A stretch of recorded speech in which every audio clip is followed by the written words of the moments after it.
Hello. I think I could have had a very standardized career. I could have had. Everything was mapped for me.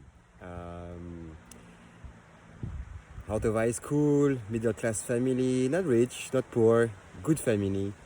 Um, Law school, became international tax jurist, consulting for companies and family companies and groups around the world. My father was a jurist, my grandfather was a jurist, I had to be a jurist. Everything was mapped. I had my companies, I had my customers, I had reputation, I started to win money, and I could have had a lot of money. But you know this gut feeling, or maybe you understand this gut feeling where you feel that something is not going right. You wish you would turn back or change things or have a different life, and your actual life doesn't fit your will, your wishes for your life. And there are many concerns and many restraints, and something is actually not right. So, what should we do? Should we continue and go on and then regret, or should we change and then do something about it? I have the conviction that we are born poor and then we die poor. So money doesn't bring happiness. Happiness brings money. If you're happy with what you do, naturally you'll have enough to live and just to be happy. For me, my gut feeling was to be a responsible human being, to stop my personal pollution. Because it's not a choice, it's an obligation. If you're watching this video, you're like me. You like the modern world, you have computer, you are in the consumerism market and system. So we're not ready to give up all that. The AC, planes, traveling around the world, internet, Instagram, Facebook, all these amazing things. It's difficult to give up. We don't want to live in a cave with goats to save the planet. So my idea was, and my feeling, and the change I wanted to see in the world is to see if it was possible to keep this modern lifestyle and not to pollute anymore. I would lie to you if I had a plan. I didn't have a plan. I had a gut feeling. And my dream when I was 14 years old was to build an eco resort. So I started with this idea, with not much money, actually no money. And slowly with my work, piece by piece, nail by nail, piece of wood by piece of wood, I built it. But before doing this, because of constraints of life and not by choice, I lived 2.5 years on this piece of land, this paradise, with no electricity or water barely. And I found myself, we would say, with nothing. I had no furniture, I had a small shelf with 2 pieces of wood and a mattress on the floor. That's it. I was free, I was happy, I was myself, and I discovered that I don't need all this luxury. And I was working as an international tax jurist on internet, and I still do. I help many international companies in 76 countries around the world. And I could have stayed like this. I was very happy. And the dream of making an eco resort was far away. And I was almost ready to give up until my friend at that time told me, you should share. You should share with people and share my lifestyle, because from this lifestyle with nearly nothing, I choose 7 points. 7 points which for me were very important. 7 points from the modern world, let's say. Traveling 1 time per year to Europe, having hot water, a clean bed, a computer, this phone. All these 7 points were essential for me. Having a hot shower was one of the main 7 points. And no more. I didn't need any more. For me, these 7 points were enough. and I calculated my carbon footprint. It went down by 92%. I cut my personal carbon footprint by 92% while keeping the same lifestyle, actually better, because I had less futile and additional things that I didn't need. And yet, I didn't pollute anymore. I'm French, so as a French, we need 2.5 planets. That's the amount of carbon we emit every year. Right now, I emit 1/3 of a planet. Less than 1/3 of a planet, because it goes down every year.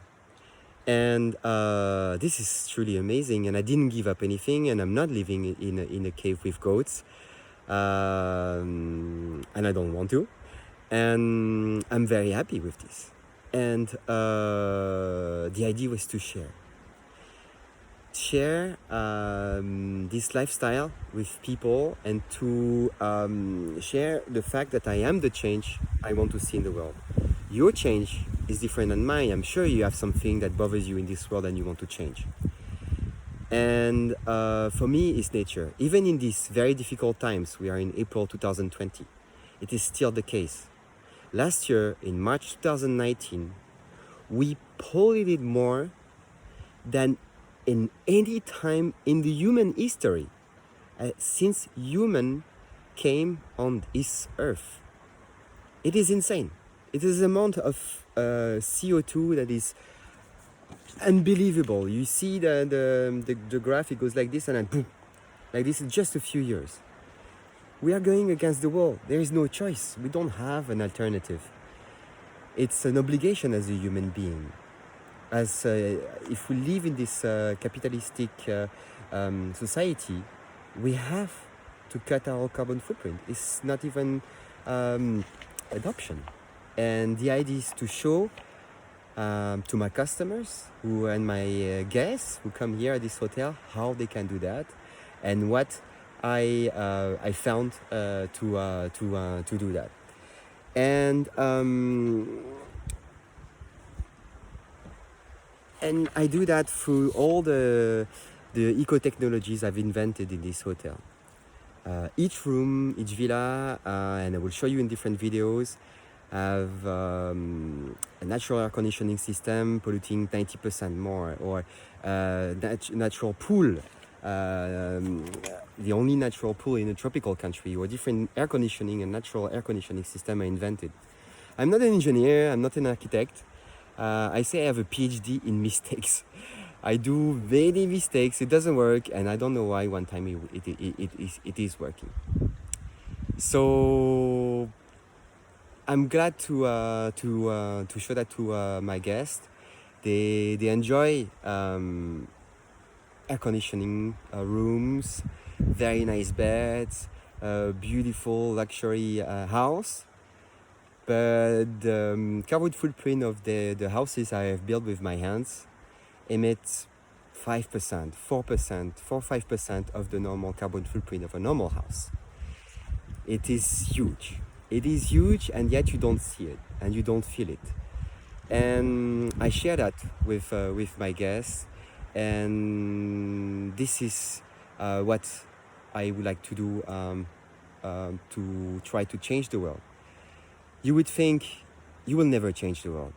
Maybe you're right, but I'm following what we call the colibri philosophy from Pierre Rabhi, Algerian French amazing person, and his philosophy is from a legend, from a small bird, and there is a huge fire and surrounding a village, and the whole village is going to perish. The villagers are trying to stop the fire, but it doesn't work. They don't have enough of buckets, they don't have enough power, they don't have enough men, and then the fire surrounds the village in a small valley and is going to destroy all their houses. And there is this small little bird, colibri, with the little beak, going to the river, flying, and taking 2 drops of water, flying back, and dropping the 2 drops of water, and going back, and then 2 drops. The villagers stop the colibri and say, "What are you doing? You will never stop the fire." And the colibri answers, "You do what you want, but I'm doing my part." And that's what I'm doing here. Probably will not change the world, but I'm doing my part. I erased my personal carbon footprint, and I erased the carbon footprint of the visitors and guests and then customers that come to this resort, which will pollute about 95% less by coming to my place. And this is it. Of course, it was not the career I planned to do. I will probably never be super wealthy, but I'm happy, and I see people doing their change. I hope you will do the change you want to see in the world, whether it is for kids, for animals, to protect women, or a particular group of people, or nature, like me. You have one life, every second counts. How do you want that second to be? Right now, more than ever, it's the right time to ask this kind of question. And I hope you'll be inspired by my video. It's just a little bit of my life I'm sharing with you, a piece. I'm only 42 years old. And it was not planned, but slowly the path becomes very logical, and then you just follow. And I share with you a little bit of this amazing planet and view with you. I hope you can come and experience it with me one day. I'll be happy to host you. Take care.